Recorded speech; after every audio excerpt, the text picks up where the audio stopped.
we're going to talk about the one, the only musical about an intergalactic garbage man. That musical is VIA Galactica. VIA Galactica. Doesn't it sound like a robot should say that name? I don't know. I know a bit about robots, but anyway, the time is 1,000 years from now. The hero is Gabriel Finn, played by Raul Julia, an intergalactic garbage collector, as we had said. Production photo. Oh no. What happened? Oh, the poll. Oh, thank you, Caleb. Thanks, Caleb. A rare move from Caleb Boyer.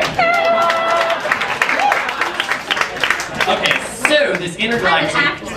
Yeah, you should. Let's put you on the show. I want her to sing. Stop it! You said you wouldn't joke about that! It won't ever happen, I promise. His job is to get the Earth's garbage and pollute outer space with it.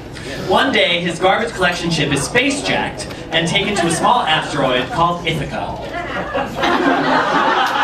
Here, he falls in love with a woman named Omaha, whose scientist husband is only a floating head. Kind of like Krang.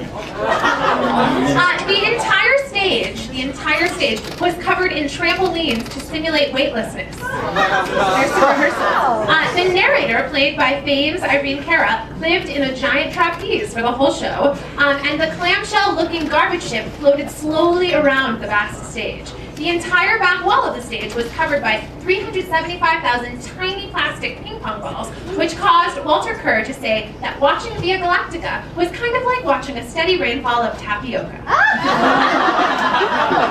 VIA Galactica was the first show to open in... VIA Galactica. Consistency with the bit. I know, we're gonna have a... Anyway, I don't know if the robot went over so well. The robots are always funny to me. But anywho, VIA Galactica was the first show to open at the Broadway's brand new Eurus Theater in 1972. In fact, the original title of VIA Galactica was Up.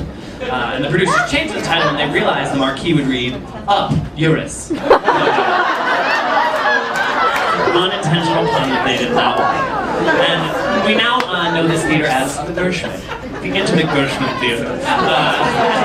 In fact, every character in VIA Galactica was painted a different neon color. So before Elphaba was green at the Gershwin, Raul Julia flew above the stage of the same theater painted neon blue. No joke. I wanted to Photoshop him to be neon blue, but that would have been fake, so we didn't do it.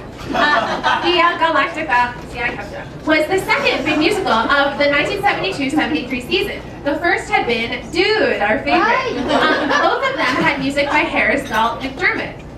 Aww. And they were to be the next huge hair-like hits on Broadway, now that rock musicals were going to take over. But with their back-to-back failure, they actually had a huge effect on musical theater. Suddenly, rock musicals weren't necessarily the answer to save the Broadway musical. In fact, the big hits that season were actually A Little Night Music and Pippin, both taking musical theater in very modern and yet slightly more coherent directions. See, I can be diplomatic and be a little sassy. Lower the bar. Still. This is a really cool ad from the New York Times they took out. The producers extend their thanks to the Nederlander organization for providing VIA Galactica with a theater of the future, the New York Theater.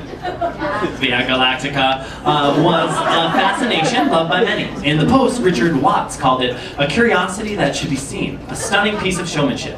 Ken Mandelbaum notes that it was more imaginative than Dude, and also a precursor of later pop opera spectacles like Starlight Express.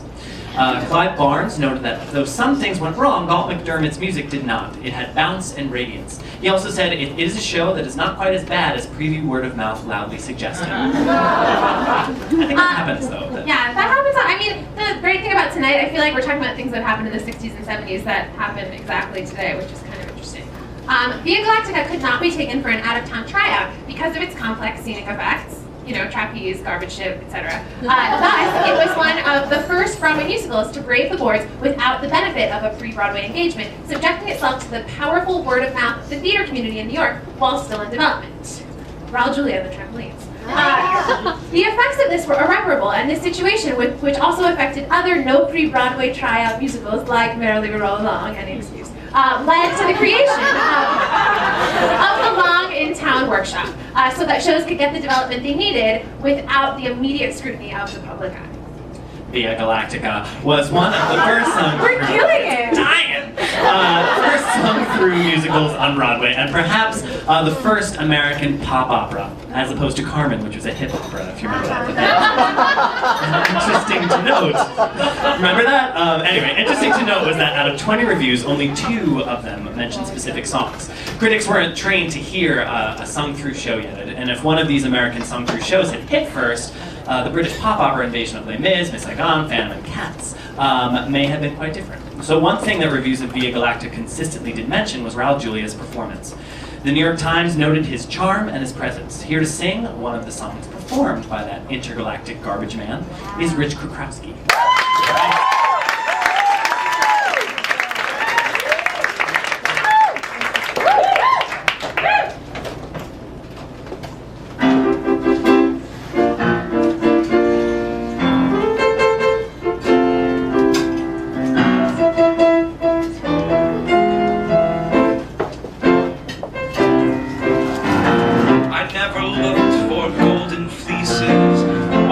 Beyond the status quo, I was very, very happy 400 girls ago.